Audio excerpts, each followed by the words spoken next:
ईद उल फितर को सिर्फ एक दिन बाकी, बाजारों में खरीदारों का रश बढ़ता जा रहा है। इस वक्त नुमाइंदा एबीएन न्यूज अनवार अब्बासी रावलपिंडी के शमसाबाद बाजार में मौजूद हैं। उनसे हम बात करते हैं। जी अनवार, बताइएगा क्या सूरत हाल है?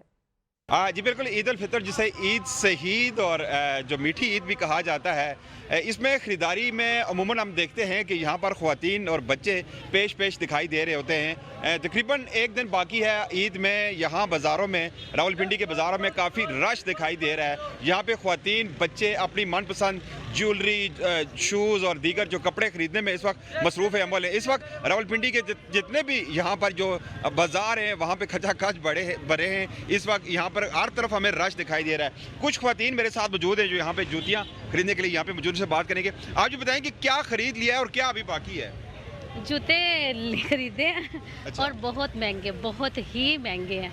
अच्छा, महंगे हैं मतलब। और ज्वेलरी खरीद ली है अभी आप? ज्वेलरी सारा कुछ खरीद लिया, कपड़े सिलाई कर लिए, जूते लेने आए थे तो वो बहुत महंगे हैं। बहुत महंगे। आपने क्या खरीदा और क्या अभी खरीदा है? इधर आए हैं, अभी तो कुछ भी नहीं खरीदा, अभी तो देख ही रहे हैं, हर चीज को आग लगी हुई है। अच्छा, महंगाई है मतलब। आपको शिकवा ये है कि महंगाई बहुत उधर है? पहले कमर्शियल गए थे, उधर बहुत उधर महंगे थे, अब इधर आए हैं कि शमशाबाद इधर साथ हो जाएंगे, इधर सस्ते मिलेंगे, इधर भी वही रेट है। आवाम को ये शिकवा है कि महंगाई की वजह से वो मुकम्मल शॉपिंग करने से इस वक्त वो कासर हैं। जिस तरह ख्वातीन ने बताया कि वो बहुत सारी चीज़ें खरीदने आई थी लेकिन महंगाई की वजह से बहुत सारी चीज़ें खरीद नहीं सकी। जी।